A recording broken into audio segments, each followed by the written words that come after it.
You're listening to the AfterBuzz TV Network, now the largest new media platform on the web, and your #1 source for after-show entertainment.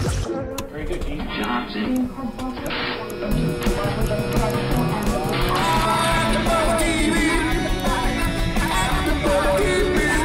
The AfterBuzz Studios in Los Angeles, California, presented by Maria Menounos and streaming live thanks to Akamai Technologies. This is AfterBuzz TV's WWE Pay-Per-View After Show. We'll break down tonight's episode and get you all the latest news and gossip. And now, another post-game wrap-up show for your favorite TV show. It's AfterBuzz TV's WWE Pay-Per-View After Show. A night of ups and downs, shocks to the positive and definitely shocks to the negative. But overall, what was probably the best WrestleMania in a number of years.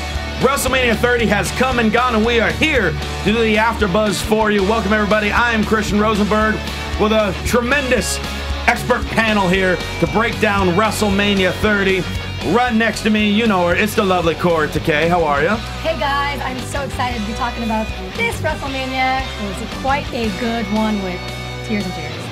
All right, across the table from us, first off, we got our other partner from SmackDown AfterBuzz, Mr. Rome Moore. Yep, the whole SmackDown crew is here. That's right, but we're also joined by 2/3 of the NXT crew. First off, a man with a very interesting title in front of him. Not our predictions title, but a very cool-looking one, Mr. Mark Donica. I believe you're referring to the Pixel Pro Wrestling Championship defended exclusively on Soapbox Car TV. Yes, I am so excited to talk about WrestleMania 30. And I am the man that is challenging for that belt. You're welcome. By the way, Hobo's on the couch. I don't know if you could tell. I don't know why I didn't think of this sooner. This is a perfect spot. If I get tired of y'all yapping, I'm going to keel over and take a nap. Yep. I think that's, I mean, it's like an upgrade for your home, just crashing on the couch. This is leather. I'm used to cardboard. This is nice. So WrestleMania 30, we're just starting. Hobo has a beer in hand. I really do. He really does. That's not a joke. I got beer in one hand and I got coffee in the other because I want to be interesting, but I want to be loud. Which one does which? That is the mystery. You should have gotten a Mountain Dew AM Kickstarter. I should have. By the way, AfterBuzz, unofficially sponsored by Diet Mountain Dew. I've got it here. Yeah, there you go. There it is. So yeah, WrestleMania 30. Put it down. Rome, put that down. We don't have money for that. Pepsi. WrestleMania 30 from the Mercedes-Benz Superdome. It's not the Silverdome. Damn it. It's the Superdome. Hulk Hogan lied to me. Super. We're gonna get to that promo in just a few minutes, but first I want to show off because a lot of people were kind enough to come over to my apartment for a little WrestleMania festivities, and Mark told me he was going to bring a cake, and I thought, oh, he was going to be kind enough to just buy a cake at the grocery store, and so we have a little dessert. Can we put up a photo of this cake on our WrestleMania AfterBuzz Tron here? This is a cake that you're about to see if you're watching on the YouTube page. It's shaped as Hulk Hogan. It was like one of the most magnificent pieces of pastry I've ever seen in my life. Imagining it in your mind does not do it justice. You must lay eyes upon it.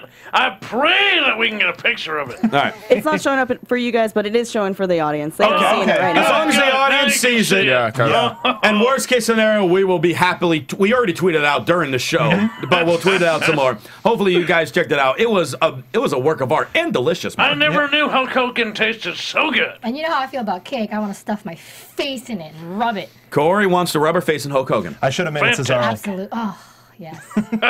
Next time. I wouldn't be here. I'd still be having fun with cake. Somewhere Bubba the Love Sponge would be recording that. Yes, All right. So let's kick off. Let's get into the pre-show. First off, hour one of the pre-show, which was just kind of video packages. I just want to point out the fact that in hour one, we had former NFL linebacker Sean Merriman on the panel. Huge fan. He's a huge fan. Now, he even tried out for the WWE at some point as a wrestler. And I was actually surprisingly impressed with him on the panel. Alex Riley got bumped off to be with the crowd outside, so Sean Merriman could be on. I thought Merriman actually did a fair job, so I was kind of a pleasant surprise. And we talk about how the pre and post shows are turning more into like your NFL pre and post games. Now you got a former NFL star doing it. So it's just Further kind of legitimizes it. Right. I don't think Alex Riley had anything to lose, really, by going and interacting with fans. He's going to be there tomorrow. He was there yesterday. Having Merriman sit in, that's really an honor more than anything else. Yeah, I agree. And then finally, we get into hour 2 of the 2-hour pre-show. There was 2 hours of pre-show and no post-show. Mm-hmm. That was weird. That was kind of weird. That's was expecting why it. we're here. They knew that we were going to dominate the post-show ratings, so they're like, screw it, we can't compete. I thought it was with because they had to go party. Well, I mean, you could bring the room down. I mean, yeah, I could. That's going to be a general theme for the night. Rome is going to be the Debbie Downer of the night. No, she's just down to earth. That's all. Yeah, Oh, that's okay. all. Yeah. Fatal 4-way tag team title match. Well, it was supposed to be a fatal 4-way tag title match. Last minute, they changed it to an elimination tag title match. Usos, Rybaxel, Los Matadores, and the Real Americans. First off, Rybaxel now actually have a legitimate theme. They've really combined now Ryback and Axel's music. They did in the same way that Goldust and Cody Rhodes combined theirs, and it sounded awesome. Yes. Yeah. And El Torito was like a burgundy tonight. Which, Beautiful. yeah, gorgeous. Ready for WrestleMania. Very a lot of fur up top. Throwing it out. That's the best you can say about Los Matadores is El Torito looked beautiful tonight. They were sporting some great WrestleMania colors. Okay. And they were good. Overall, they were great in good. the match, yeah, We're not poo-pooing on them. They were very good. No, overall, this match was very entertaining. Definitely got the crowd going to start the night. Los Matadores, they both kind of flew early on, like onto everyone, and I felt like Torito was going to try to do it as well, but then he slipped off the rope. And then I think he just kind of called an audible and just like, nah, not gonna. Well, he got thrown off by Axel. Well, I mean, he was messing around with Axel a little bit, yeah. Eventually, Swagger locked in one of the Matadors in the Patriot lock. And Los Matadors, I was honestly a little surprised they were the first ones eliminated. I figured Rybaxel would have been the first ones gone. But whichever Los Matador was, it tapped out to the Patriot lock, and they were eliminated only probably about 5 minutes or so into that pre-show match. And I think the crowd went nuts because they thought the Real Americans just won the tag titles because they didn't know that it was elimination. Switch. Well, didn't Justin Roberts say that? He might have, but people might have not caught on to Right. it just from that announcement because There's a they difference know the between build-up. hearing something and processing it in your head and being able to And being switch like, gears. Why didn't they put the promo, the pyro? The show started. There's no pyro. Why is Real Americans music not playing? What happened? Match continues on. Overall, honestly, I was very impressed with Rybaxel as a team. For a team that did not deserve to be in a tag title match because they have not won ever, they put on a great show and looked really good. They were the classic tough bad guys in this whole thing. Yes. They were tough. They were mean. Yes, That's agreed. what they needed to be, honestly. To set themselves apart from the other 3 teams present, they had to be tough. They had to be bad. They did their job. And they had a couple of quick tags that really made them show as the strong heels in the match. Yes. And then, actually, surprisingly, Ryback was the one to be pinned. Pretty much all their matches, it's been Axel who's been the one getting pinned. But Ryback took the neutralizer from Cesaro. It was pretty. And again, Real Americans, they've eliminated 2 people, 2 of the teams. So then we're thinking, uh-oh. At least I was thinking, like, uh-oh. They're not going to eliminate all 3 teams. That would be a shutout like that. My God, never. That would be Yeah, I know. ridiculous upset. Miscalculation happened with the Real Americans. Somehow Cesaro ended up knocking Swagger off of the apron. Usos took control. Went for a double splash. One of the Usos did not quite get there all the way, but it still looks cool watching them jump from opposite corners. Yeah. And the Usos pinned Cesaro, and they retained the tag title. But the more important story in all this, as Kaori's kind of looking at me and I think a little excited about this, is we finally had the breakup of the Real Americans and Cesaro officially turned face. Well, yeah. It was I wasn't going to say, you got any thoughts on that? You see Swagger pulling the Patriot lock on him and Cesaro swinging his partner. It was awesome. And it's time to see Cesaro fly off on his own. He's a big boy now. Oddly enough, though, he still gave the crowd a big "We the People." Yeah. Well, Because I think he's taking the people with him. When he's turning face, it is we the people, him and everybody else who's been cheering him along the way. It is no longer he and his partners, now ex-partners. Are they going to have a Cesaro versus Swagger We the People match? I don't The winner gets to use We the People? We the People on a pole match. Vince They still wouldn't wins. need it. Yeah. I mean, Extreme Rules is coming up. So Yeah, We it the is. People on a pole match. That's gonna be a good enough. little- That's fairly silly. Pretty extreme. Yeah. Pretty silly. That's gonna be a good. That'll be a good little feud for a while. Yeah, that can Because go. That can go a couple months. Yeah, Cesaro's gonna get pushed to the moon for the next, at least until I would say Survivor Series, even because they want him to be one of those top stars, especially one of those top face stars. Yeah. So, Yeah. seeing where they're gonna go with it to be real good. This overall was like a night of fans of independent wrestling went nuts, and fans of the classic old school stuff Went nuts, but differently. went the opposite of nuts. The matches, for the majority of the matches, were the old school style matches, where it counted. They were the longer, drawn out, slow, methodical, Yes. thoughtful matches. Yes. It's just the one that we're all going to be breaking down later on. Yeah, that we'll get there. We'll get there. But we got to talk about Hulk Hogan hosting WrestleMania in his 1.5 segments that he had for hosting WrestleMania. He comes down to the ring, doing his usual hype-up promo, and he's got Andre on the mind, apparently. Yeah. Because he is not saying Superdome. Hey, man. He is saying Silverdome. He Come was on. at the Silverdome in his mind. Twice he did it. And both times the fans booed him. They Maybe were he was in New nervous. Orleans. Bourbon Street isn't that far away. I thought when Maybe, he came out, I thought he was drunk. His eyes were a little kidding me? bloodshot. maybe Hulk had a little fun He probably before the show did. started. He probably Yeah, did. Hey, that WCW crew's in town, baby. that's true. I went partying out with the Click, dude. The Click was out there. Yeah, the Click was Join us there. on Monday Nitro tomorrow night, brother. Wait a minute. Brother. Hurricanes for life. So Hulk Hogan, someone from the apron must have yelled to him, "It's Superdome," because he finally corrected himself. That pause, though, was priceless. After he said it, and it was like a hush fell over the entire crowd. Because it's like, oh no, he didn't. Oh, you're just gonna disrespect us like that in our town, huh? And then he realized. And then he mispronounced Paul Orndorff's name. Yeah, he did. He did. Hey, drunk. Maybe. Yeah. Anyway, probably. Apparently. Hopefully, because you can fix drunk. Stupid, not so much. Can't fix that. And then speaking of drunk, while he's doing a promo, Steve Austin comes down in the ring. Crowd goes nuts. Yep. And then Austin mocks him for the Superdome. And he does the what chant where it's at WrestleMania 1.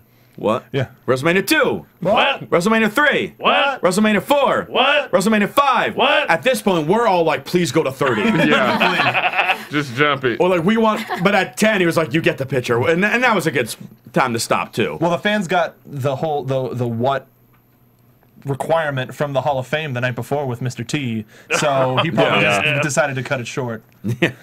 And Austin talking about his respect that he has for Hulk Hogan. They shake hands. And then they're also interrupted by The Rock, who apparently needs to dump water all over his body to cut a promo. Yeah. The man's hot. Red hot. Apparently, he's red hot. And Literally. and he also mocks Hulk Hogan for the Superdome. Hulk Hogan had to be thinking to himself, he's just like, oh my God, I effed this up so badly. That's probably why he didn't come out for the rest of the show. He was so embarrassed. Can we just cut the rest of my we- segments, dude? Listen, brother. Woo! And a few, brother. Him and Flair we're trying. Couldn't make it, brother. And I love, like, he credited Hulk Hogan for, like, Versina's hustle, loyalty, respect that wouldn't be there if Hogan didn't tell people to say their prayers, take their vitamins. Dan O'Brien wouldn't be standing up to authority if Steve Austin didn't stand up to McMahon. And a bunch of you wouldn't have been born, apparently, if it wasn't for The Rock, because a bunch of you left WrestleMania, made sweet love, and 9 months later had Rock babies. Really? Yeah, like Never-Ending Story, like Rock Babies. Apparently. I don't know where the... Hey, The Rock may be the most electrifying man in sports and entertainment, as he likes to say now. He may have a worldwide box office of 1.2 billion. But every time he hits the mic, it's not necessarily a home run, I want to say. He's reaching a little bit. I thought he did a good job of wrapping this whole thing up in a nice little package with a bow on it and send us into the actual WrestleMania spectacular. Yeah, because how long did this promo go? 23 minutes. Yeah. Oof. Well, it ended at 4:23, so they had the little video before the show actually started. So roughly 20 minutes. It's a long time. But they give him that time because they've earned that time. In that ring, you had what arguably the three most money-making performers in the history of professional wrestling. Like half of all the main events, or 3/4 of all the main events. They just needed Cena in there, but that would have covered everything for WrestleMania wise. And then Hogan. So, after they finished, if you smell The Rock is cooking, that's bottom line, because Stone Cold says so. What you going to do when The Rock, Stone Cold Steve Austin, Hulk Hogan, the WWE Universe, and all the people in the Superdome run wild on you? And then with a laugh. He's like, all right. Redemption for the Hulkster. A laugh and a beer. And several beers. Yeah. Steve missed one. I don't know if it was a bad throw, or a bad catch, but he you missed can't one. hit 10 out of 10 every time. Yeah. Hey, it's been a while. He might be a little rusty. He might have missed one. The thing I love about it, though, is as soon as he drops it, it's like it never happened. He calls for another one. He cannot take a beer that hit the ground. Yeah. Absolutely. There's no bad knees. I can't pick that up. Throw it. No 5-second rule for Steve when it comes to beers. Shoes, I thought I'd be able to pick up a fallen beer, but no. Yeah. We thought they were going to start tossing Diet Mountain Dew. Like, what the hell's that? Give me a beer. This is bull. And then we get to our first official match of WrestleMania.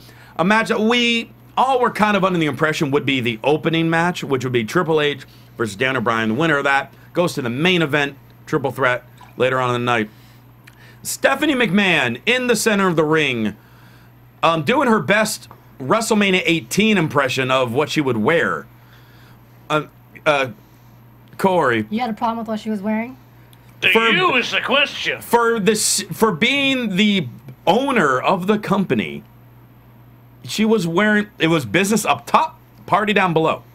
But that's because it was a party at WrestleMania, I guess. Yeah. I think it's fine. She had to be ready to move. Like we found no. We found out later that she had to be ready. And also, if she looked like the way she looks on Raw all the time, it wouldn't have been special.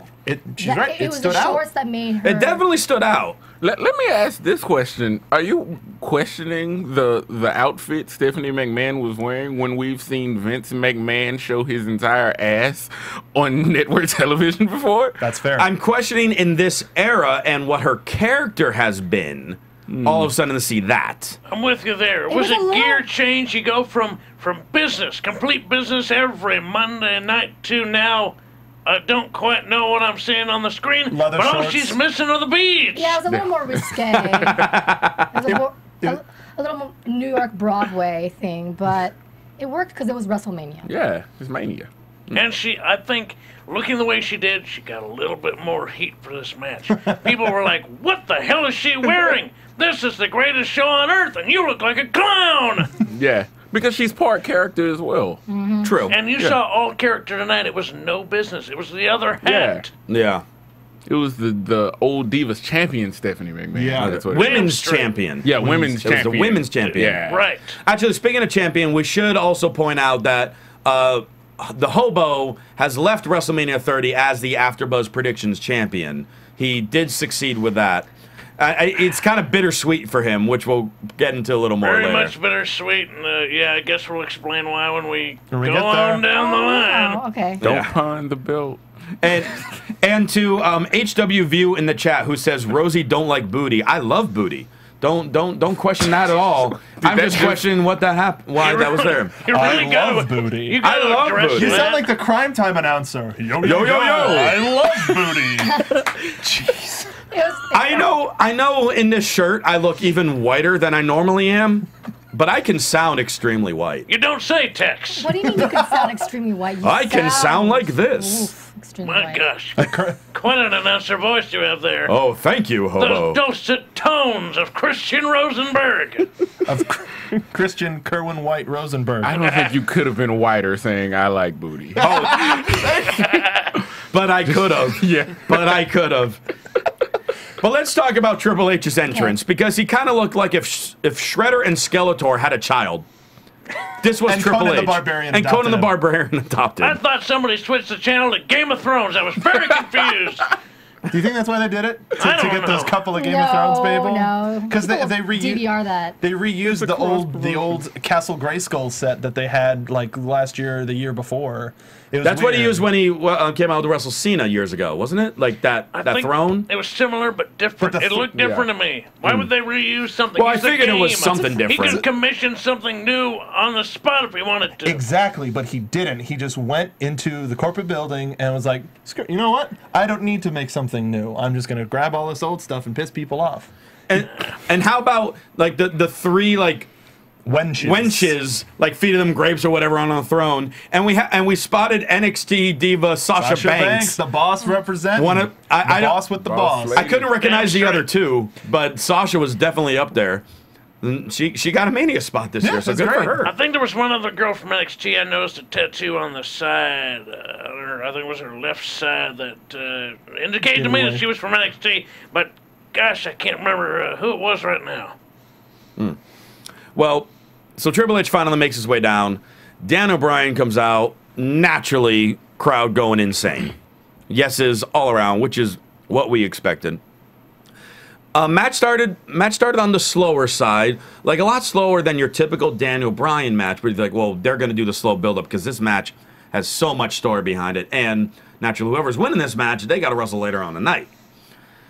Triple H focusing heavily on the wrapped-up shoulder, including a real nice spot where he threw Daniel Bryan down shoulder first on the announce table. That looked mean. It looks sick. Yeah.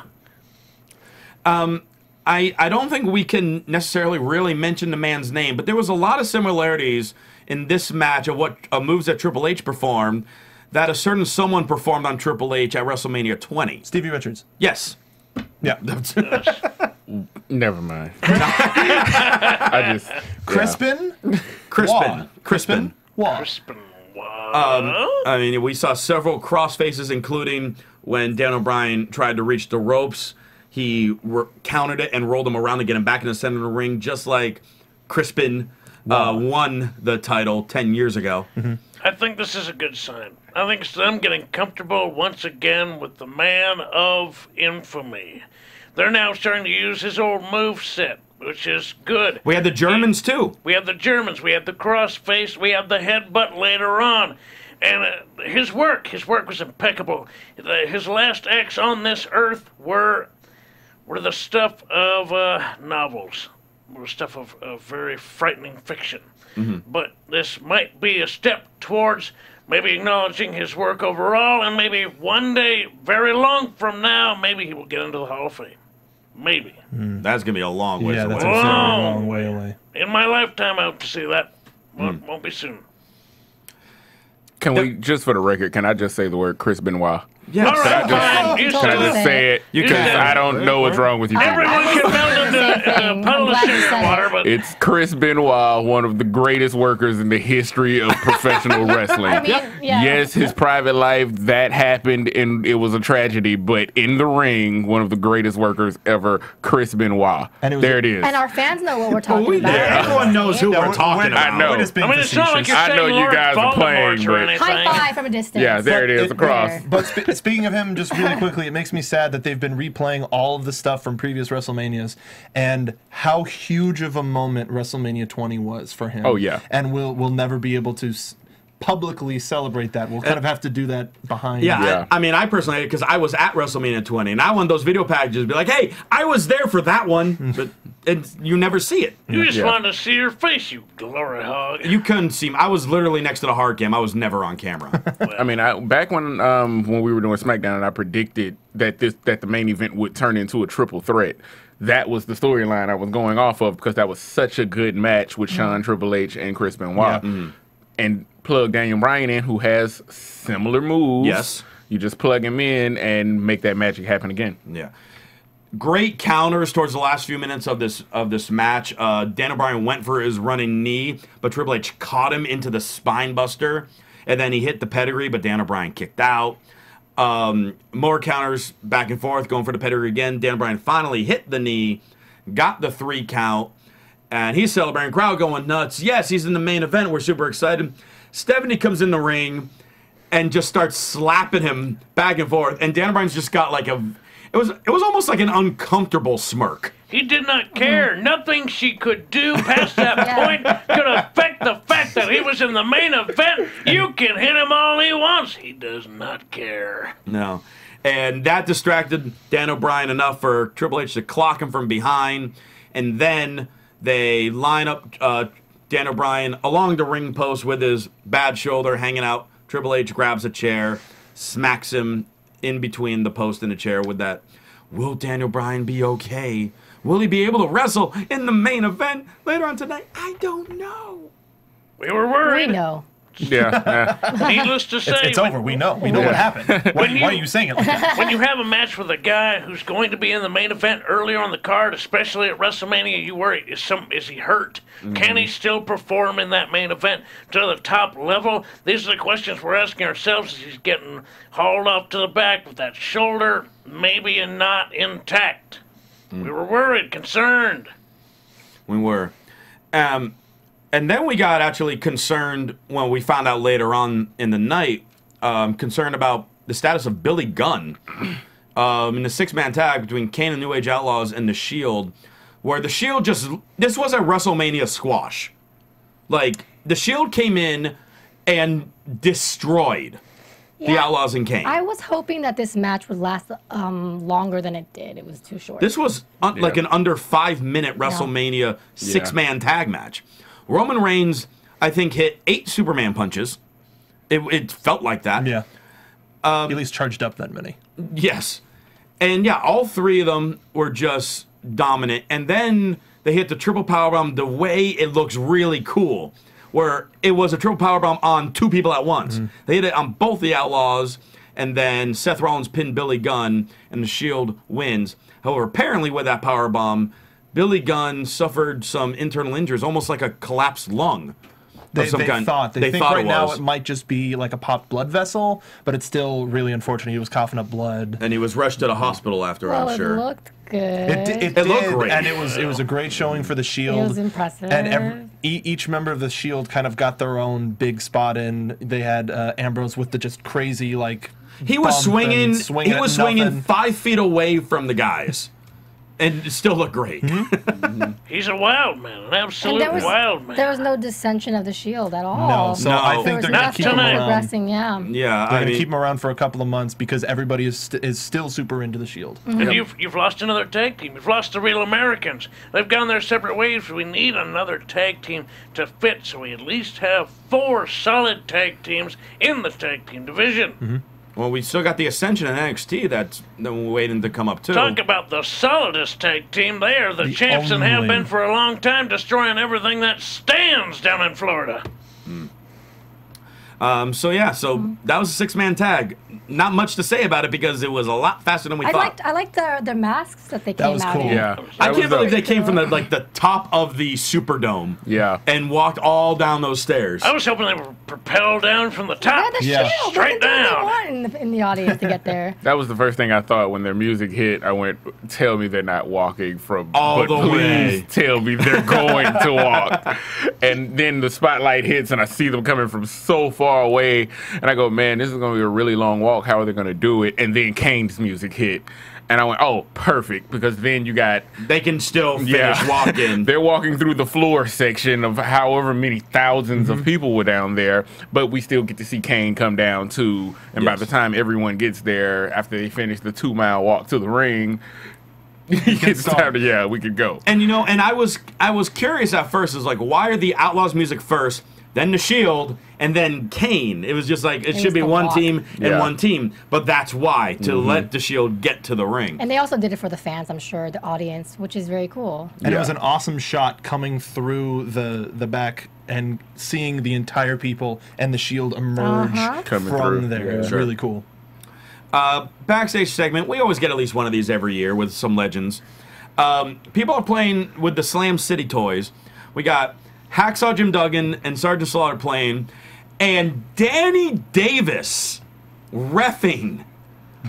They brought back Danny Davis. WrestleMania 30. I loved it. He looked good. He looked great. Out of everybody, he may have looked the best. I know, he looked in phenomenal shape. Yeah, they keep putting Hacksaw out there without his shirt on. It's just like, no, just don't, please. Ricky Steamboat kind of came out, and, ooh, I want to play too. I'm gonna read this cue card. Yeah. And then like some, I don't know what you call him, just some like assistant of some kind with a earpiece who's like taking it away, and we're all just like, who the hell is this guy? And he's like, oh, I gotta like, this has been taken. We're like, huh? $1 Million Man. It's like, you didn't know that they were building up for that? That was always the $1 Million Man. If somebody, because everybody's got a price. I want a screenshot of you with that laugh, because that was amazing. Well, the definition of irony. The hobo doing an impression of the $1 Million Man is the definition of irony. You admire the people on top, you really do, even from all the way down here. Hey, he's got his own $1 Million championship, and he earned that boxcar title. I'll tell you what. Right. Oh, he did. Yeah. He did. I made it myself. So DiBiase laughs, takes the Slam City toys away. Everyone else is kind of depressed, and then out comes Ron Simmons for the. And who wants to do it, or should we all just do it? You should definitely do it. Oh, we're gonna make Rome do it by default. Do it. Damn. That was it. All right, that was it. Oh man, yeah, that's really all it takes. That's really all it takes is for Ron Simmons. It's one word. Andre the Giant Memorial Battle Royal. All right, so first off, we knew there were 3 spots left, and we didn't know who was going to fill them. We then apparently discovered that Christian still dealing with a concussion and was not in the Battle Royal. So names that I saw in the Battle Royal that were not advertised, we saw Xavier Woods. Yoshitatsu. We saw Yoshitatsu. Cesaro. And there's one more, and I can't remember who it was. But could have been Tyson Kidd. Tyson Kidd. You're exactly right. Tyson Kidd. Wow. Yeah. I'm on point. That's a rare one. That was a great guess. So one of them filled in for Christian, and then the other 3 just happened to take those spots. I want to know how fast all those guys got to the ring. Because there wasn't a long break in between the 6-man tag. Yeah. I thought I was and the Battle Royal. tripping, like between drinks. All of a sudden, we're back a minute later, and there are 25 guys in I'm the like, ring. whoa, wait a minute. Wait, they got there faster than the Shield. Yeah. And Just go. The Ultimate Warrior down to the ring, like a whole line of people. Apparently, your typical Battle Royal setup, just complete chaos. How can you follow all of it? Because Bedlam. Yes, Bedlam. Yeah. Action happened left and right. No one won our tiebreaker because Yoshi was the first one eliminated because we didn't know Yoshi was going to be in it. Told you it was a dumb tiebreaker. Well, it wasn't necessary this year for this Mania anyway. Should have done like the length of the duration of Undertaker's entrance, or we're gonna get to that. I timed that. We managed to time that out. Just you wait till we break that down. So Yoshi first out. Kofi Kingston. Every Battle Royal, every Royal Rumble, he does something phenomenal. This one took the cake for me. Oh, no.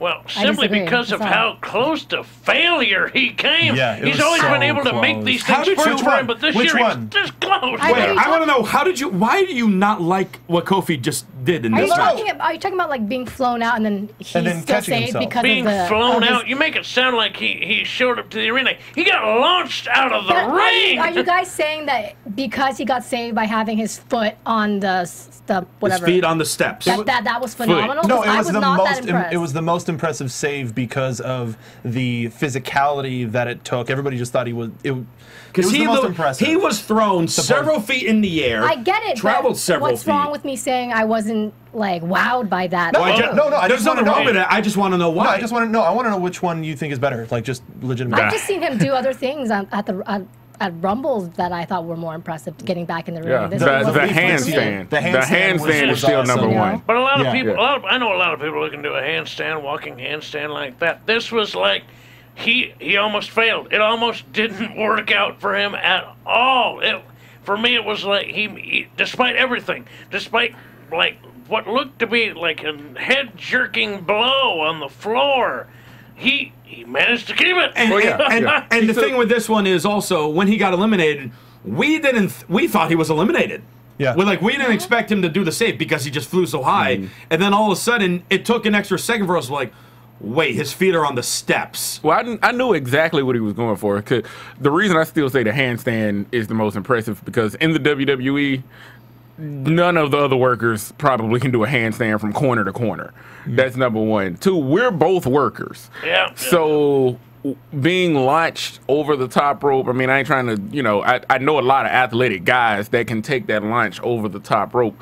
What I was impressed by, and clear the ring post, what I was impressed by was I saw him in the air spot the bottom step and try to land. He tried to land standing. He tried to land on the middle of the steps, but he lost his his balance and managed to keep it on the way down and not lose the spot and get back in. Yeah, that's what I was impressed by because I saw what it was supposed to be and I saw what it turned into. And when he fell, he was reaching. That's why his left toe was the only thing that was really on the step. And he just reached for it because if he'd have fallen extra, then I think he would have just more. He would have just fell and been eliminated. Or he would have just kept his feet up in the air and scooted back. And I wonder what they would have done then. What would they have said if he would have been in the air with his feet off the ground?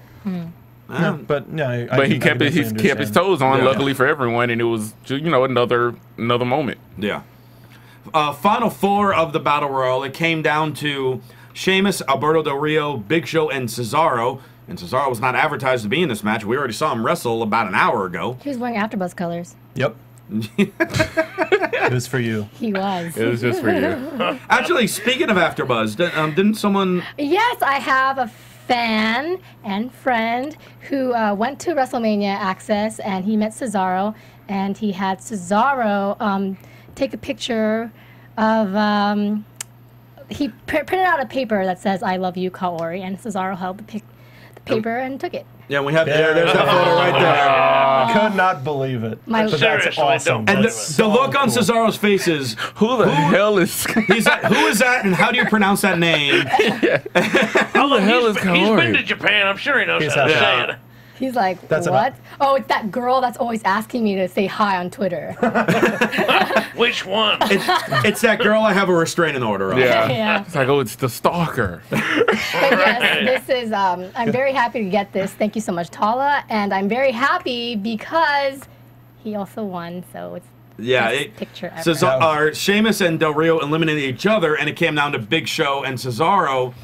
And all of a sudden, all of us are just like, oh, they're giving it to Big Show. We're like, wait. No, they're not going to do it. Are they going to do this? Are they going to do this?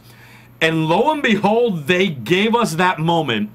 Cesaro lifting a Big Show, a la Hogan lifting Andre. Not just lifting and holding. Oh my gosh! He kept him up there. That's right. And we got some guests on the phone right now as well, and they'll be talking about this moment as well. To call on in. Who do we got on the air right now? Yo, this is the Walking Dale and Jonny Loquasto. Jonny Loquasto and the Walking Dale, Del Rutledge, calling live from New Orleans. They sat 7th freaking row. Oh, envy. And witnessed everything. Guys, we're just talking right now, finishing up the Andre the Giant Memorial Battle Royal. How nuts was the Superdome the second Cesaro actually won that? Wait, was WrestleMania tonight? Yeah, it was tonight. Oh, did you? I don't know if you remember I think that. so. You might be a little drunk right now. We should use those tickets. We really should have used those tickets. Yeah. Oh, that sucks. I think we're being ribbed. I think we're being ribbed. The crowd was so hot for Cesaro. The crowd couldn't have been hotter for Cesaro. Definitely. And obviously, you know, what was the experience like? I mean, obviously, WrestleMania 30, you had the beginning with Hogan, Austin, and Rock. In the Silver Dome. In the quote-unquote Silver Dome. I mean... That's why we're calling so late. It took a long time to walk home from the Silver Dome. Seriously. Yeah. I mean, I don't know how you guys booked a hotel that quickly, but good job. But yeah, the atmosphere there. I mean, it just had to be some, like, Dale, you've been to many WrestleManias. How does the atmosphere in this one compare to others? I mean, I got to tell you, the crowd was really into it, especially at the beginning. And to have a moment like Hogan, Austin, and The Rock all in the ring at the same time, wrestling or not, I mean, that alone felt 30 worthy. Definitely. We're going to be talking about, you know, this match later on in the night, but since we got you on the phone now, we have to ask, Undertaker, how long was it, like, deafening silence in there when the unthinkable happened and the streak actually ended? Well, what's interesting about that is, and now we've had people texting us and tweeting us that apparently Undertaker's actually in the hospital and he's legitimately hurt, and I don't know what the extent or the truth of that is, but, you know, the match was very slow, and we kind of expected it to be, because, you know, we thought it would be just kind of a very rough go-at it between the two. You have a guy who wrestles once a year who's 49, and Brock Lesnar, of course, who isn't exactly an acrobat. So, you know, the crowd got they were kind of slow into it, and then it picked up, but when that third F5 hit, and I know I was thinking when he went for the pin, I was like, oh my God, this might be it. And we all stood up, and I remember my exact reaction when the 3 count went. I remember I yelled out, really, I go, oh! And then I turn around, and everyone's silent. I'm like, oh! Yeah, and that was pretty much how it was out here, too. Yeah, it was really, I don't know. Do you think seeing it live that match was worthy of a possible Undertaker retirement? I don't think he may have a choice, really. I think the problem is that everyone thought that this was going to be fairly, you know, mailed in. I mean, no one thought that this was going to be the end of the streak. So the crowd kind of slept on this match. I got to be honest. This was probably the quietest I'd heard the audience all night, because it was slow pacing, and everyone thought they knew how this was going to go. But I have never heard 75,000 people gasp at the same time until tonight. Yeah, this was one of those, you know how the big, like, saying for this year's WrestleMania was, I was there. This is what they were talking about, apparently. Mm-hmm. 75,000 people saying, I was there to see the streak end, which... Yeah, I mean, Dale really said it perfectly. It was one of those, you know, every match was fantastic. Even the Divas managed to turn lemonade into, you know, I'm sorry, make lemonade out of, urine, I guess. They were putting a really That's still a little sour lemonade. Because I tweeted right after that saying, and the Divas have to follow that? I did that exactly. too. Yeah. Yeah. And you know what? Every match was great in its own way, and they did a fantastic job, but I mean, the crowd was angry, and I think part of it is I think they were disappointed in themselves because, to be honest, Dale was right. They were kind of sleepwalking through that match, just waiting to have, like, the Taker, you know, 22-0 celebration. And after Brock kicked out of the tombstone, and then he got in the third F5, I'm like, well, how many F5s is he going to give before something happens? And then all of a sudden we get the pin. And Paul Heyman's a great actor, but something tells me he was legitimately surprised. Yeah, the look and shock on Lesnar and Heyman as well in that. Do you guys feel that, based on the live crowd there, that Daniel Bryan's win at the end of the night, do you feel that it wasn't necessarily as loud and as celebrated because people were still in such shock over Undertaker? You know what? I think that still had a lot of momentum to it. I think they were very smart in the booking of this to put the Divas in between and give the Divas match some breathing room for everybody to get their moves and finishers, and the Bella dive out of the ring was pretty good. I think they booked that smart because by the time that final match happened, that match was great and insane, and the run-in from Triple H. I mean, everything about that match was smart. The Batista Bomb RKO special on the table, I know it definitely was a celebratory moment in there for that. Oh, great. And I want to thank you guys so much for taking time. I know it's after 1 a.m. where you're at right now, and you're probably still busy getting drunk and probably rubbing some more shoulders because you guys been all over the place. I mean, I was... We are dead sober. That's how dedicated we are to the AfterBuzz family. Oh, that's you are terrible a filthy because I'm liar. drunk. Quit faving us. Quit faving us. And yeah, but we are sitting on our floor chairs. So I mean, that's okay. Go for it. Okay, fair enough. And just real quick, any crazy story that you want to like share with us on this? But obviously, you'll share plenty of specials when you guys are back in town for AfterBuzz, as well as your Wrestling Compadres podcast on Nerdist. But any funny stories of superstars that you got or divas that you got to interact with at Access that you wanted to share before we let you go? Well, to follow up what Dale said about Daniel Bryan's celebration, it was amazing, but the overwhelming response that we get from everyone we've seen tonight, the first thing they're talking about is Undertaker losing, which maybe it did have an effect on everything at the end, because that's the first thing that most people have said when we're talking about WrestleMania. We just had two drunk guys in the elevator. One guy goes, "Man, now my whole childhood is ruined." Oh, jeez. I saw a lot of non-wrestling fans were asking, like, "Hey, who won? Who won?" And everyone that we overheard that question, nobody answered who won. They all said, "Man, the Undertaker lost." It was nothing about Daniel Bryan. It was nothing about Cesaro. Even the squash match that the Shield have. All of those are like great WrestleMania moments, but the only thing on everyone's list was the Undertaker. Just crazy stuff, guys. And thank you so much for giving us, a live report from being in the midst of the Superdome, in the midst of that history, making stuff. Try to get some sleep. I know you guys are going to Raw tomorrow, but, have fun, and we'll see you guys when you're back out west. Absolutely, and, we thought it was a fantastic WrestleMania. I thought it was my first one ever seeing it live, and I thought from start to finish, the show was great. And I'll be honest with you, I'm not angry about The Undertaker losing. For God's sake, you're 21-0. At some point, you have to lose. I understand maybe it didn't happen the way everyone wanted. I would like to hope that Brock Lesnar is going to be more of a full-timer now for this, but and I also hope Undertaker is not hurt too badly. Right. I don't know that it was the right guy to go out on, but I do think it was the right moment. We all wanted some momentous occasion for 30, and we damn sure got it. We definitely did. Thank you guys so much for calling in to chime in here on our WrestleMania post show, and we'll see you guys when you get back in town. No doubt. Y'all have a good night. Have fun out there. Get drunk now. You guys have fun. You have fun on Bourbon Street. Have fun. That's Jonny Loquasto and Dale Rutledge from the Monday Night Raw AfterBuzz, chilling out in New Orleans and witnessed everything. And we're getting close to those major matches that they were talking about. But we do have to bring up Bray Wyatt versus John Cena, which they didn't comment about. They did not. No, everybody forgets. Exactly. Yeah, let's talk about it. And that's the thing, because everyone's talking about Cena or Taker. They forgot this was a great match. Very good match. That was the match of the night until the match. The moment of the night.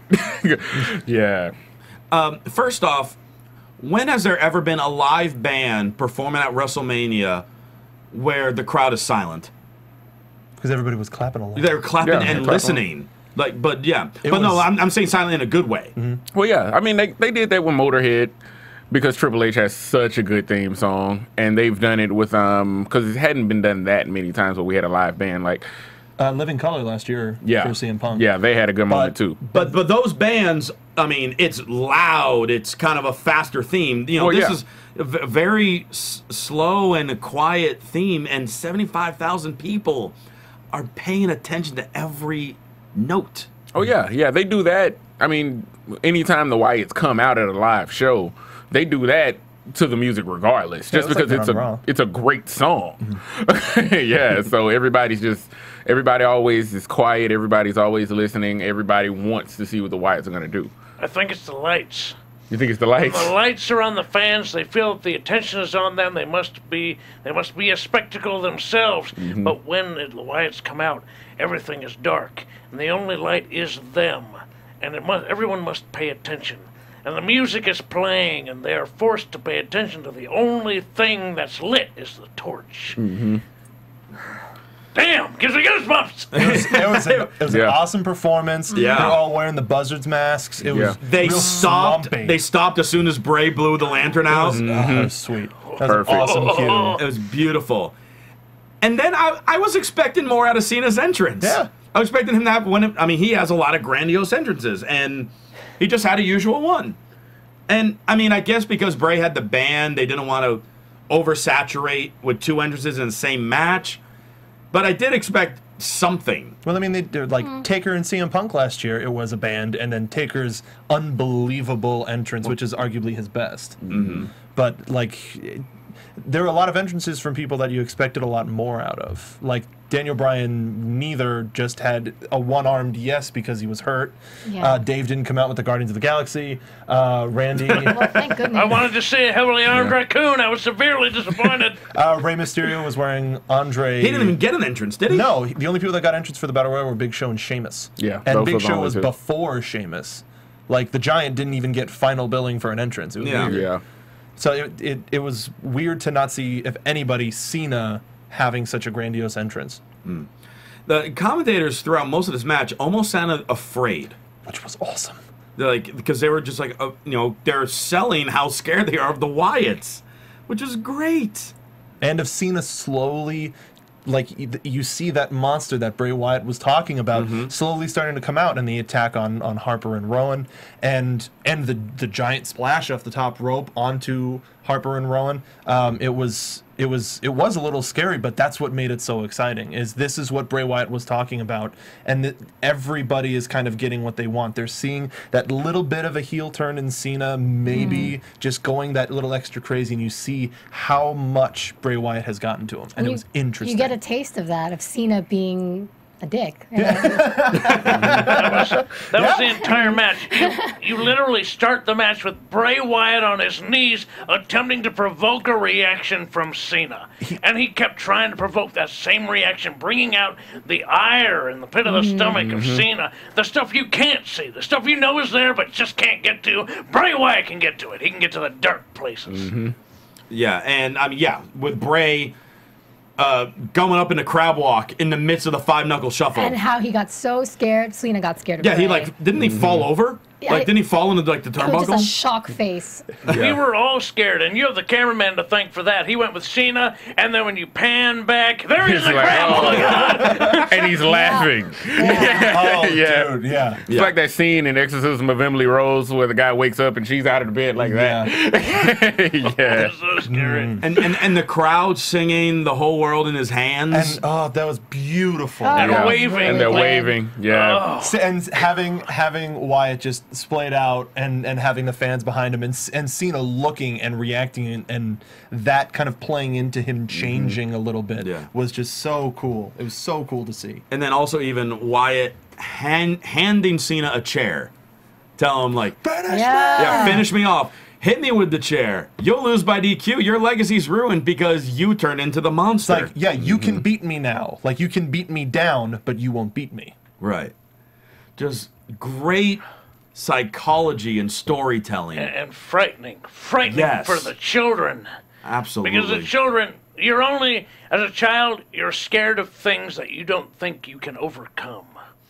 And Bray Wyatt is one of those things that you don't feel you can overcome, but unfortunately the finish of this match made it such that Bray Wyatt is a thing that can be banished back to the dark places. Well, I think Cena can thank referee John Cone for that.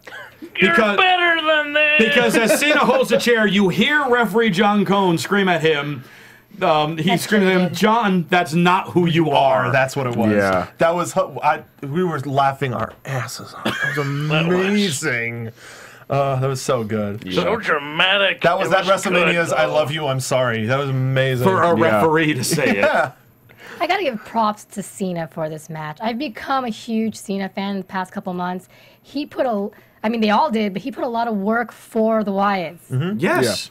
That's one thing. I love that. Yeah, well, we're gonna say the same thing. But go ahead. Yeah. I was about to say that's the one thing that I always try to tell people who are just there are some people who they cheer against Cena, but they only do it because he's that, you know, that not even cookie cutter, because he's not that, but he's just that, you know, that crown jewel, that always winning, that guy. But what he's done over the last year, he's one of the top guys that has been reaching back and constantly pulling up new people and saying, get up here, because I'm not going to always be here. One day it'll be my Undertaker match. So much respect for him for that. Definitely. Yeah. No, and this and his matches before Elimination Chamber, when they were all mixing up with all of the different people, were his match with Randy Orton, like when we went to Raw, it was good, but it wasn't his best. But that match, watching that match live, made me go, nobody should boo Cena. He deserves all the respect that he deserves,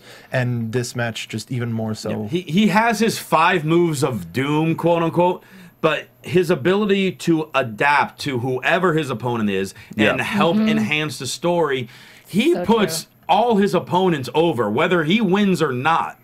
They're over with their matches with Cena.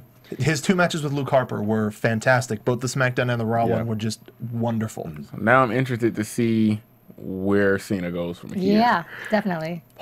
I think the lack of Cena holding the title has really transitioned him into a period where he's starting to branch out and grow and try new things and different things, because he's not worried about tarnishing the legacy of the title that he's holding. Is that at all possible? I can see that. I can see him not being in a title picture for at least another 6 months, then maybe a title match with whoever the champion is at that time. Doesn't need to win it. It just seems like he's getting better without the title. He doesn't need the title, and in fact, he seems to be growing as a performer without it. Well, that's the thing. With the title around his waist, everybody goes, oh, he's going to win. Well, and then you're going to have to, whenever he gets back in that title picture, it's going to be the build-up of him. Now is he at 15 title reigns?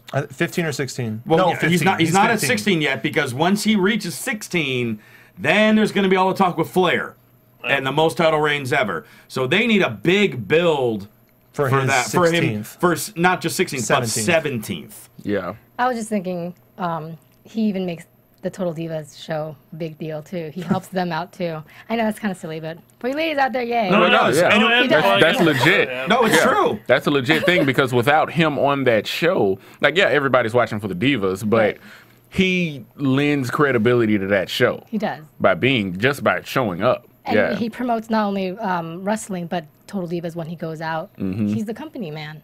And his promotions of the WWE network haven't been so like, oh God, shut up about the network, because he incorporates them into, like when he incorporated them after he beat down the Wyatts the Monday before WrestleMania. He was talking about, if you got shoes, you better run down to WrestleMania, and if you can't do that, be a part of history and watch it on the WWE network. And it was all real supernatural and really good. By the way, I want to do this at the beginning of the show, and I don't think I did. Can we applaud the WWE network? Yes. Because we watched it near flawless.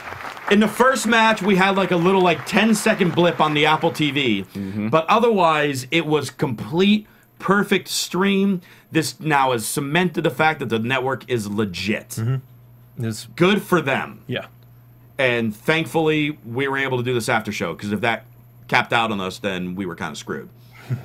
We would have made it. True story. I had plan A, B, and C to get the network on my TV, and then we never had to go to B. Yeah, it was good. So, what? Just out of curiosity, what was Plan B? Well, Plan A, my Apple TV. Plan B, my MacBook connects to my TV. Yeah. And then Plan C, my iPhone connects to my TV. Okay. Or we could have so everything would have been network related. Cesaro special. Yeah. Cesaro special. Him playing for you, he would have called me. Order it on your DirecTV. He would have called you. That'd be great. Oh yeah. By the way, Cena did win the match. We didn't say that he won the match. No, there were some great spots though. But which is what got me to win. I bet with my head and I didn't do it with my heart. I wanted for all my heart to Bray Wyatt to win, but man, I just knew Cena was going to pull it out in the end. Dang it. Great match, though. It was a phenomenal match, So and this isn't done. They're going to have some type of crazy gimmick match at Extreme Rules next month. Yeah. You just know it, and I can't wait for that one. I loved Bray Wyatt catching the Famouser off of the top rope into a powerbomb pin. Yes. That was another one of those moments I was like, holy crap. Yeah. And is it? Oh no, that was one of those one. This was the match instead of the Undertaker one where you got lost in like who I don't know how this is gonna go. Yeah. It was one of those wonderful matches. Definitely. Hall of Fame class is announced. They're all line up on the stage as we've been seeing over the last several years. Tremendous moment for all of them from the Hall of Fame yesterday, which you can also watch all the time now on the WWE Network. It's just there to watch it, which is great. I wanted Warrior to run to the ring. I think everybody did. Yeah, that was with that long ramp. Yeah, you wanted it. I wanted it. Didn't get it. But it was a cool moment. I was ready for him, or at least walk out with face paint. Yeah, that would have been enough. Yeah, I would have been okay with that. Full suit, the face paint. I mean, he legally changed his name To Warrior. Yeah, so I didn't really need the face paint. Isn't his name Warrior? No, just Warrior. Jeez. Yeah. He doesn't even have a last name. Warrior's better than He's like Warrior. Cher. Yeah, like Mario, Luigi, Mario. And Yeah. was it just me, or did it sound like the loudest pop besides Warrior had the music playing? I thought Razor Ramon got the loudest pop. Because he started going into it, he started doing the hair slick, Yeah. and then they cut away from him once the Yeah. But Scott's always a performer. And Lita looked great. everybody looked great. Oh. And if you couldn't tell that those were William Moody's sons, you Yeah. don't have Yeah, eyes. you never watched wrestling, man. All right, let's get to it. All right. Yeah, this over let's with. pull out the shotgun. Let's do the I'm impossible. loaded. Quick 5-second video backstage of Dan O'Brien being looked at by trainers, lifting his arm up, can't get it all the way up, in pain. Will he compete later on? We'll see. Oh, come on. Undertaker versus Brock Lesnar. The thing that everybody's been waiting to We've hear been us all talk waiting about. for us to talk about How this. much time we got left? So first off, Taker's entrance with 22 caskets on the stage with Lesnar's exploding. Badass. It was so cool. Very cool. Awesome. Undertaker's entrance from the first sound of the Druid to the time the music stopped lasts 7 minutes and 3 seconds. Keep that number in mind for a little later on. I just had to point out. Remember, 7:03. I don't even want to talk about the actual match. We just got to talk about the damn finish of this match, don't we? Like the only No, you got to bring up something in the Go match. ahead. Go ahead. Okay. Because that match, like he was saying, like Quasto and Dale were saying, when it started, it didn't feel like the Undertaker's WrestleMania match. I agree. Right. Yeah, and I knew that would happen because those guys have two clashing styles. You got the big, brooding Brock Lesnar, who's just like his matches with everybody seem to just be fights. punch, Yeah, punch. I'm gonna pound you in the corner and just pound. Taker can do that, but that's not his only style. And so he wouldn't do the same type of fight against somebody like Lesnar. So it dragged at first, but everybody was still watching. It wasn't like it was bad, but it wasn't necessarily, oh my God, this is one of those Undertaker matches. Because we were not emotionally involved in this match like we've been for the last several Undertaker matches. Yeah. And to me, that is why I'm so upset that the streak ended with this match. I can understand one day the streak ending because in typical fashion, in wrestling, for 99% of the people, your last match, you lose. Mm-hmm. You lose your last match. Apparently, Trish Stratus is like the only exception to that because she retired as Women or Divas champion, whichever one. Well, Thank and you. Edge. Edge retired on Edge top. retired as Yeah, World Heavyweight Edge Champion. But that was sudden due to Yeah. injury. Hey, man, Still? all the same, you retire on top, you retire on Yeah. top. Yep. But so the fact that people weren't emotionally involved with this match because there wasn't the type of build-up for Lesnar with Taker as there has been with Punk, with Michaels, with Triple H, with Randy Orton years back, with Ric Flair 20 or 12 years back. 19? He went for 10. So that was at 18. 18, yeah. So there wasn't that, and because of that, people weren't as emotionally driven in this match as Quaso and Dale were talking about on the phone. People kind of tuned this match out and expected, all right, Taker's going to win this match. And the fact that he then lost was just so shocking because he went through, we've seen him go through so much more these last several years in the matches.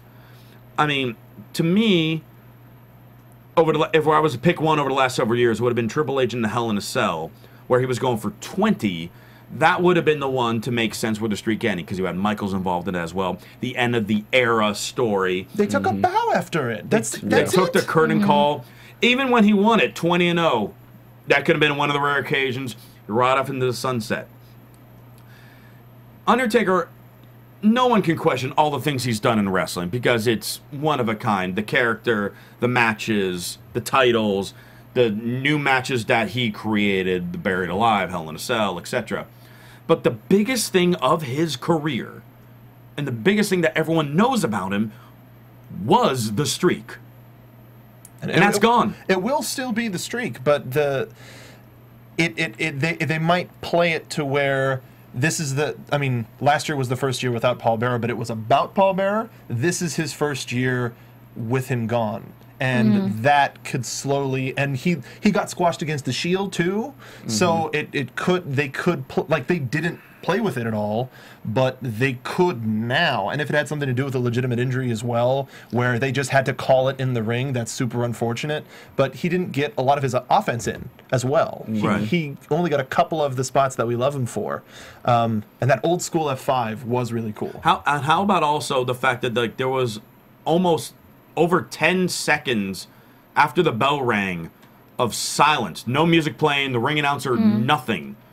And maybe it's due to the injury, or maybe they plan that silence for everyone to just be like, yeah, because that's what we're doing. That was the moment of silence. And it felt like that. That's why I know all these reports are coming out and they're unconfirmed right now. Some websites are saying he's in the hospital right now, legitimately. Some places are everybody's waiting to find out what really happened. If there was a legitimate injury, then that pause is understandable as well, because the guy's not sitting there with his finger on the button, even though he does have his finger on the button. You got to remember, you got to look at what actually happened. So if there was an injury or if this was planned, either way it would have played like that, because whenever the Undertaker would lose at WrestleMania, which happened to be today, it would have been a shock regardless of who it was.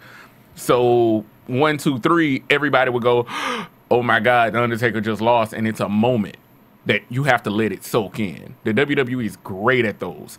Let it soak in, let it wash over the crowd.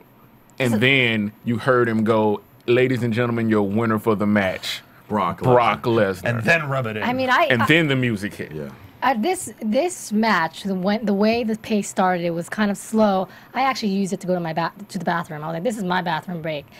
And I came out, and then we were watching it, and then that happened. I couldn't believe it. We had to rewind it and watch it again. And I still can't believe it. And now I'm just thinking, Brock, I better be seeing you every week. Yes. Now, there do not isn't disappear enough again. money in the world to get Brock Lesnar to every television taping. Yeah, and that's the other problem that we have. The fact that we're going to get some big promo on Raw tomorrow night. And then when are we going to see Lesnar again?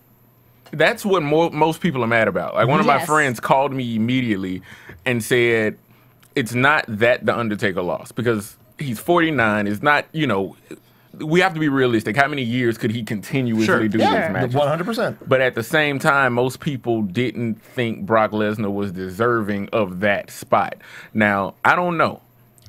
If this was planned, Undertaker handpicked Brock Lesnar. Yeah. And he's friends with Brock Lesnar. Yeah, he's been friends with Lesnar since way back when Lesnar was originally in the company. So if that was his wish, then that's his wish, and damn it, everybody's just got to eat it and go home with it. Right. But if that wasn't, and there was an injury and something unfortunate happened, that's when it becomes Brock Lesnar just had this fall in his lap. Well, watch Tara in the chat. He said that it was his choice. It was Taker's choice. Yeah. Well, Undertaker at this point has been around so long. I mean, if Vince or Triple H walked up to him and be like, yeah, you're going to end the streak to Heath Slater, I think Undertaker has enough rights to say, no, I'm not. No. Give me Jinder. Yeah, he's going to give me Jinder and we'll talk. Yeah. And how do you broach the subject, really? Do you walk up to the Undertaker and say, we want you to lose? Who do you want to lose to? Or does the Undertaker walk come up to to you and say, it's got to be that. It's got to be that. Well, I think the thing about this WrestleMania moment is it's going to go down in history as one of those shocking moments in wrestling history. And WrestleMania 30 is going to be known as the WrestleMania where the streak ended. Not for Daniel Bryan. Not for Antonio Cesaro. Not for Cesaro. Not for the Shield. Not for Cena. But for Undertaker losing. Yeah. Because after after this match, everything wasn't as exciting anymore. It Agreed. just wasn't. And I mean, we were all having a blast at my apartment watching this, and after this match, the other two matches were very good, but we didn't have the enthusiasm because we were just all...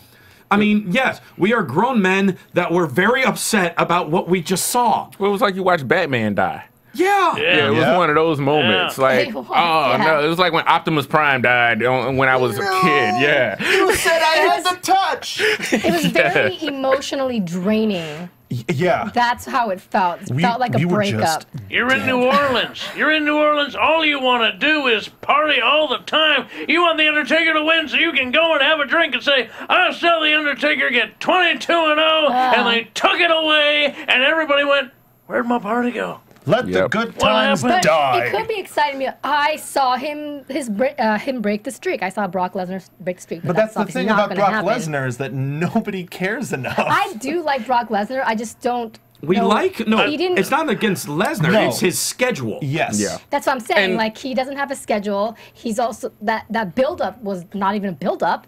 Yeah. It's just... Poor build-up. This should have been used to propel somebody who could have really used it, and Lesnar doesn't need it. Yeah. No, he doesn't. He's a former UFC champion, former WWE champion, He's got enough credits to his name. He doesn't need this, damn it. and that's why it was so surprising because, like it was said, Taker's overcome more than this. Yeah. So to be knocked around a little bit and then get a couple of F5s as opposed to Hell in a Cell, sledgehammer, stairs, chairs, pedigrees, sweet chin musics, like it doesn't feel right for the story of The Undertaker. You took an icon. You took a man greater than anything, a man greater than death, and you made him human. What greater crime could you commit than that? The only thing that should do that is something more supernatural. Something bigger than death, which they would have had to build, but they didn't. Yeah, and then Taker got up and... Walked away. Walked out to the applause and tears of 75,000 people. Maybe then collapsed in the back and went to the hospital. Obviously, we need to find out more details on that. Godspeed. But yeah, it's crazy to think of, and it's like we are on a time limit, so we do have to continue. Obviously, there's so much that all of us can still continue to say, but we got Get on with it. I'm Get gonna say on this. with it. Now I can never cheer for anything. And don't get me wrong, I know Hurricane Katrina, all of that. But listen, I'm an Atlanta Falcons fan. Yep. So now I don't like New Orleans for the Saints. I don't like New Orleans because the University of Alabama got beat there in the Sugar Bowl this year. Yeah. And now the Undertaker streak. Like They can never go back because it will always be known. I'm glad Rome made it about him. yeah. Exactly. Who else is it going to be The about? greats do. The greats always do. Who else is this? Who are we doing this for? It's the Rome show featuring the WrestleMania 30 after show. You know. And on that note, let's then go and switch to the Divas match. And I felt bad for the Divas having to come in out. It's one thing, we knew they were going to come in after this match regardless. There's no other spot for them. But to come in after that moment. Yeah. Hey, imagine if they didn't know. Oh, God. That would be terrible. No. You know because everybody and their mother is standing at the curtain when Undertaker walks through. that's true. I just like, you're telling us to run? Because they got there super quick. Yeah. But if they had not known, I figure that ring would have been full of women just going like, You're just standing around. Just I don't want Vicky. You can have it. No, we don't even want to have anything Can we to do with this tomorrow, please? Well, yeah, I mean, the crowd was busy chanting Undertaker throughout this match. And I felt bad. And you gotta give all 14 Divas credit. We thought this was going to be a complete mess. There were small tidbits where it kind of got messy, but they planned it out well and actually had a decent story told. And the right Divas performed well. The Bellas with a double suicide dive. Tamina looked great in this match. I want to see more of her. And like they didn't play up the AJ and Tamina thing too much because they started back to back. Yeah. I thought we were going to get the slow Tamina turn and then bap, and then it was going to just explode from there. But it doesn't look like there's any dissension between the two of them. Lupu in the chat told me that I don't know if you guys noticed, so please tell me that Cameron actually she lost her top during the match, so she rolled out and never came back. She went attitude era. She said, Undertaker lost, I gotta do something. Send me a picture. There it is. I would have believed it if, like, just off camera we saw just beads just flying. So in case you were wondering where the other half That of the great. Now I know I need to rewatch that match on the network. Uncensored.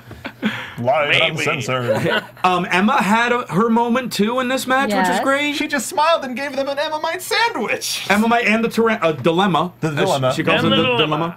I just love that. That was a little exciting to see the Bella twins kind of go at it for a second. They were getting ready to. Yeah. And the crowd reacted to that. Nikki picked her up and went for the rack attack. Her own sister. I was hoping that, like, they were going to set up for the dive, but I was hoping that one would stop and just kick the other and they would, like, roll up and that would be that. Not just because I picked Brie Bella, but also I think that would have been an interesting actual dynamic to see them actually fight. For a second, I thought Brie might actually get it because I thought, oh, Brian and Brie. That's why I picked her. Yeah. No, I knew there wouldn't be a title change after that. Well, after the Taker match, yeah. Somebody hold up to like, yeah, it won. They was like, we don't care. We hate you. Undertaker. It could be the most over diva of them all. We don't care. Natty, or it could have been Eva Marie. It would not have If Eva Marie, there would have been a riot. If it went Taker, Eva Marie, back to back. That would have been a funny spot, though. That was a funny spot with her, though. When she was like, and she ran away from Tamina. She should have run all the way up the ramp and gone. To all you guys, do you guys like it when even her move is like that kiss of death thing?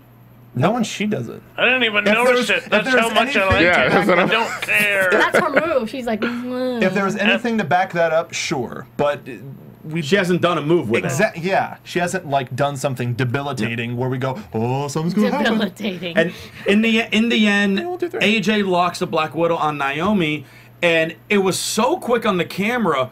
You guys actually pointed out to me, I didn't notice that AJ with her other hand was tapping Naomi's hand on the mat, where the ref out of position to see that. Ref rings the bell, AJ retains the Divas title, and that match from bell to bell went 6 minutes and 47 seconds. The time I mentioned earlier was The Undertaker's entrance of 7 minutes and 3 seconds. The Divas match, it was a good Divas match. It was? It was still shorter than Undertaker's entrance. Yeah. It could have not existed. It would have had the same effect. Really, nothing happened. I think that's a great way to continue that story because they haven't really had AJ in the center, despite it all being about the championship. You've had the Bellas bickering with Natalya, and Natalya bickering with Summer Rae, and everybody talking about the championship. But AJ's like, I'm the important one, and they've made it about her again. And I think now we're going to go into a better territory with the Divas division. See, for me, I disagree. I feel like, it's still AJ. She still was kind of outside of the ring for a while. She came back to the Black Widow, boom. I just didn't like the way it ended. But she's supposed to be unlikable. Is it the match or that you don't like her? I like her.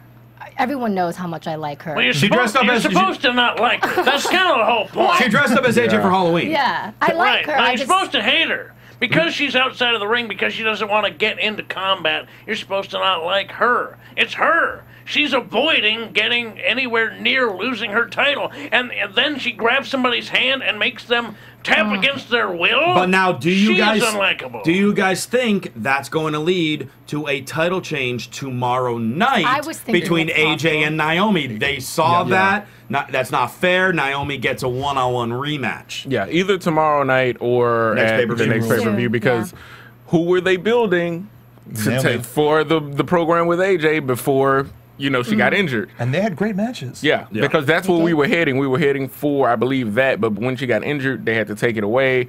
And AJ was left in. Yeah, AJ was just in no woman's land, and now they're going to restart it. They just chose to restart it at Mania. Backstage segment, the only other Hulk Hogan moment. Mean Gene with Hogan, and then out comes Piper, and a heavily mustached Paul Orndorff. Mr. Wonderful. What a mustache that was. Mr. Wonderful mustache. Piper is kind of backhanding, complimenting Orndorff.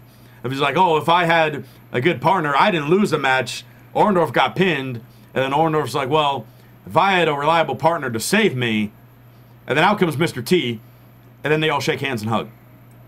Reluctantly, Piper did not take Mr. T's hand. He was in extreme duress the entire time. But you forget we had Mr. Pat Patterson, the referee. Oh, and Pat of that Patterson match. in the ref gear from WrestleMania 1. That He was reffed cool. that match. Where was Superfly and Cowboy Bob Orton? Oh, that's fair. Yeah. I wanted them in there too then. But also we had Mean Gene chiming in like he used to after something was said. Oh no! Like that was classic Mean Gene and very silly. But having to ask the question, how has hosting WrestleMania been going? And everybody going, what has he done? He came out and had a couple of beers with his friends. Austin and Rock did just as much as Hulk Hogan. Yeah. Up to that point. Main event time, triple threat. Batista versus Randy Orton versus Dan O'Brien. The champ comes out first. Because he had the band. Rev Theory played. Fans actually seemed to enjoy that one too. I enjoyed it too. I liked it. It's got a great song. Yeah. Yeah, it is. That's why he's had it for so long. It's always been a great song. Triple threat matches, for the first few minutes, just like a typical triple threat match is, someone out of the ring, the other two working on each other, the person makes a comeback, another one leaves, etc., etc. Dan O'Brien locks in the yes lock, and the Authority run down and pull referee Mike Chioda out of the ring. He's knocked out. And then, all of a sudden, who shows up but Scott Armstrong? Haven't seen him for a long time. The original quote-unquote hired ref. The shady ref. The Danny Davis of today. Who then comes out to try to ref the match. There's like a Batista bomb, and Dan O'Brien kicks out and then kicks Scott Armstrong in the head. And there he goes. Armstrong falls out, and Triple H and Stephanie are helping him up, and then Dan O'Brien dives on all of them, including Stephanie. Looked like she tweaked her ankle. She was holding her ankle. Oh, she's wearing high heels. You don't wear high heels ringside unless you want to end up with a sore ankle. Yeah. Yep. And Sledgehammer was involved, chairs, and then the announce table. Let's just get straight to the announce table. Let's go to what everybody wants to say. And first off, French announce table tonight. Yeah, that was cool. Yeah. Never harmed. Yeah, I noticed that. The top was never even taken off of it. Even Ricardo at the Spanish table was like, go to them. Yeah. Sweet. They disassembled every single thing on the table. Hey, they're new. Let them have a night. Yeah. So we had Batista standing on the Raw, I guess, announce table, the English announce table, and he powerbombs Dan O'Brien into the Spanish one, while Randy Orton jumps up to a reverse RKO, aka just a jumping neck breaker, through the table. Dan O'Brien shatters through the table, and Randy Orton lands on a lonely monitor. I thought those stretchers were coming for Orton. I thought Orton broke his back. I thought it was real. My God, he's dead. As God is my witness, he was broken in half. I felt really bad for Orton. The monitor was bent. His back was bleeding. Yeah. Back was bleeding. The man couldn't stand. I mean, you're looking at Brian going, well, he's fine. Go to Orton. Dave was helping Orton up, just like, bro. Yeah. You okay, man? And bam. I just feel bad. Gabby from Main Event AfterBuzz was watching it with us, and this is her very first WrestleMania that she's seen. All of a sudden, out come the stretcher and everything like that, and she's like, and Gabby Schwann says, "Oh my God, Orton's really hurt. They're taking him out." And I had to look at her. I'm just like, "That's for Daniel Bryan." She's like, "But Orton's bleeding." I know. Yeah. It's funny because, this is not my first WrestleMania, but I actually thought that too. Well, because it made sense. Yeah. Because Orton was the one who legitimately got hurt there. And it was like a 90s monitor, too. It was an old school button. What is it with those old monitors? It's got to be I think they are fairly indestructible and dirt cheap. They're like 5 cents for a dozen. when they took off the top of the table, Lawler had a MacBook. Yeah, they got MacBooks. And he was watching the show on the network. It won't look as cool if all of a sudden, when they're clearing an announce table, they remove some iPads. It's like, boom, they unplug the charger and they place it down. They can give me 1080p footage on my phone. But the Why are we using commentators old CRT monitors? Yeah. Which Dave just ripped Ripped out. Oh, that Yeah. was rude. Exposed cable. Somebody could have gotten really hurt. Yeah. Man. So Daniel Bryan gets put on the stretcher, and he starts getting stretchered out. But with the fan support, the yes movement guiding him, he undoes himself from the stretcher and tries to crawl back, but then Orton just grabs him and throws him against the ring steps. Yeah. Yeah. Well, can we talk about the other mean hit in this match? The inadvertent Dave headbutt to Daniel Bryan, where they totally just clocked heads. Oh, and yeah. you saw Dave go, "Dude, I'm so sorry," or like, "You all right?" Just totally check with him. My bad. And then he rolled. Yeah, that was bad. And let's credit Batista in this match too. We've given him a lot of flack over the last few months, and most of it has been rightfully deserved. Yeah. But he held his own in this match. He went the distance. He did not look winded like he did in the Rumble. Well, there was the one, like, when the Authority started coming out, Bryan had thrown Batista into the corner, and he just kind of stayed there for 5 minutes. Like, he just was laying there, which was good. Triple threat He was just matches. like, up, and then slowly getting up, and then he was just kind of on the corner until it's like, okay, it's my time to do my thing, time to do my bomb. I thought Batista did a good But he job. did do And a it's hard for wonderful me, it's over the last couple months, it's hard for me to say that, but Batista did well in this match. He moves and works naturally like a heel. He's not a face. He's not one of those guys who's able to do a bunch of moves in a row. He's a guy who's going to hit and then hit and then hit and then hit and then bomb you, and that's his style. Yep. He can't work fast. He works slow. That's his thing. Yeah. More methodical. Yeah. And then we get to the point where we take turns with the finishers, RKOs, Batista bombs, running knees. Eventually, a Batista bomb on Orton, and then Daniel Bryan hit the running knee on Batista, then locked him in the yes lock, and Batista tapped out. And by submission, your new WWE World Heavyweight Champion, Daniel Bryan, much to the adulation of 75,000. Mark's got the shirt on to prove it. To the adulation of over 75,000 people in the Superdome, celebrating streamers, confetti, pyro, and then what we think is Daniel Bryan's sister and niece. Randomly. Really sad. Where was Brie? Yeah, she should have come out.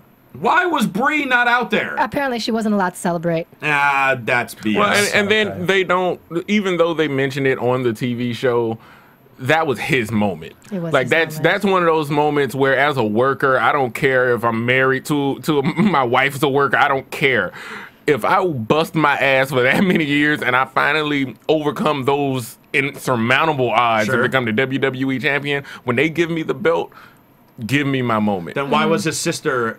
I'm guessing his He sister brought out there her right in. away. Brought her in. Yeah, When you win that stuff, you want the people who have been with you the entire way. She just got on recently. She's not been for this entire ride to Japan, to Mexico, all around the whole damn world. No, but his family, his sister, his niece, they have. So they deserve to be in that ring. Do you think his sister and niece, if that's who they are, knew that he was going to win this Probably night? not. No, you never. that would have been. No, You never share know. that info. You never know. No. He didn't tell him, I don't think. And because that could change an hour before the show starts. Not subject to change. Yeah. Always. Always. But No it's matter just what.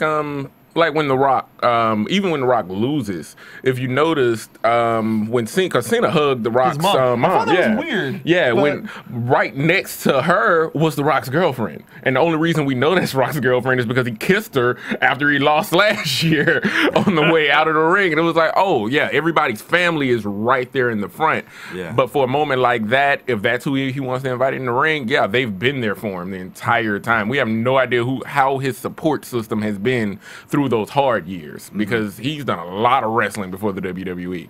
Oh, definitely. Yeah, so The video package they made for him with that song "I'm a Monster," that they played at the beginning before the Triple H match, it's great. It actually shows a little bit of the indie clips, shows the NXT part of him for WWE. His first match was and against Chris Jericho. Showed a lot of the build-up for Daniel Bryan. Didn't show it all. Didn't show him winning any of the WWE World Heavyweight titles or Money in the Bank. Didn't show him Money in the Bank, the World Heavyweight Championship, or when he won at Night of Champions and it was overturned the next night. Right. But that was still an amazing moment for when he won, and that night it was cemented until they undid it. Yeah. But it was still a wonderful moment to see. Just like when he stood up on the table and had both titles yesing with the giant WrestleMania 30 behind him, and then all the pyro went off.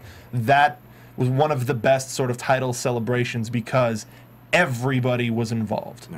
Quick question. Oh, sorry. Go ahead. No, I was going to say, I agree with you, but the one problem is, like, the Taker thing was still looming. Exactly. Like we're like, yeah, that was another thing. Cool. Yeah. Like fog in the air. I just want to throw this out there, and this is gonna be fun. Go right ahead, please. Of course, this is just pure speculation, but what if that's why Punk walked out? I was thinking because that he was too. so upset that he had to lose to Taker. He lost a the Taker, full-time guy, but Brock, the part-timer, was booked to win. Interesting point. Yeah. Anything is possible. I'd 100% believe that. All right. Quick question. One-word answer from each person. Who is going to be the first person we see on Raw tomorrow night? Is it going to be Triple H, Daniel Bryan, Stephanie, Cena, Bray, Paul Heyman? Who do we think is going to kick off the Raw after WrestleMania?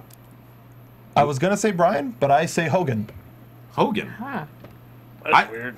I'm saying Heyman. That would start off low, and then get better from there. Start it. Just get it out of the way. Could Heyman give a eulogy on The Undertaker? I mean, how can you possibly talk about this without, like, people weeping in the street? Yeah, just kill the show at the beginning. Just Bad News Barrett got it right. People are going to miss work tomorrow. Where was Barrett tonight? That would have made it a little bit better. Well, also, Rusev wasn't there, and everyone thought he was going to be there. So that happened. Yeah, I thought he was going to be in the Andre the Giant Battle Royal. Rusev crushed.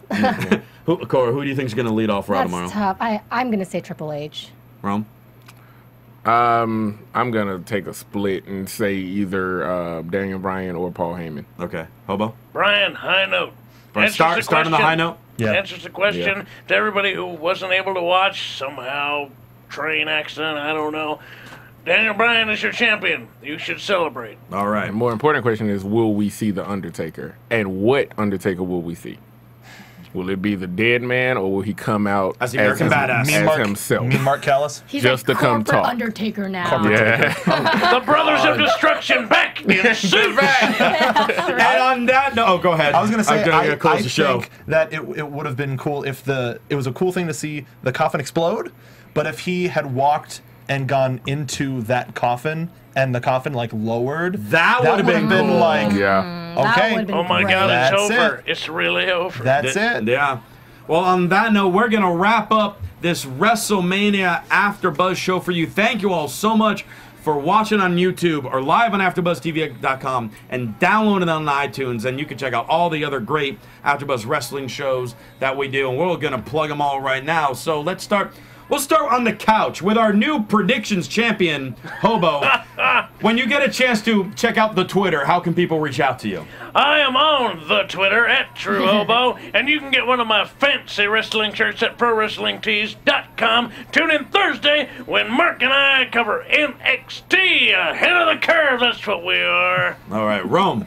Cool. You can find me on Twitter, on the Twitter, as you said. Well, I know Hobo likes to call it the Twitter. The Twitter. That's why I did that. The Twitter. On you can catch me under Rome the Ruler. You can also catch me on SmackDowns on Fridays for AfterBuzz, and on Black Hollywood Live doing Successes the New Black and Black Tea Party. Mark. You can find me on Twitter at SoapboxMark, on YouTube at SoapboxCarTV, and I also do NXT on Thursdays with Hobo, and I'm actually going to be doing Raw tomorrow, so I'm really excited. The Smark is going to be on the smarkiest Raw of the entire year. I'm pretty excited. Can't wait to listen. Can't wait to listen to you on that. Kaori. You can find me on Instagram as well as Twitter, KAORIOUS, and I do not sell sexy pictures of myself. Why? So stop asking. Stop asking. Just to be clear, because nobody here asked. Okay, I got it. Thank you. Only to Cesaro. And you can follow me on the Twitter at CRosieVOC. And you can check me out hosting Friday Night SmackDown AfterBuzz. WrestleMania is in the books. For Hobo, Romor, Mark Donica, Kaori Takee, and Jonny Loquasto and Dale Rutledge for calling in, I'm Christian Rosenberg. We will see you next time. From executive producers Maria Menounos, Kevin Undergaro, Phil Svitek, and the entire AfterBuzz TV staff, we would like to thank you for listening to the AfterBuzz TV network. To watch or listen to other after shows and post comments or questions, be sure to visit AfterBuzzTV.com. I'm Sir Richard Wentworth, and this has been a presentation of AfterBuzz TV. Buzz you later! Yes. The views expressed herein are those of the hosts only and do not necessarily reflect the views of AfterBuzz TV or its owners or principals.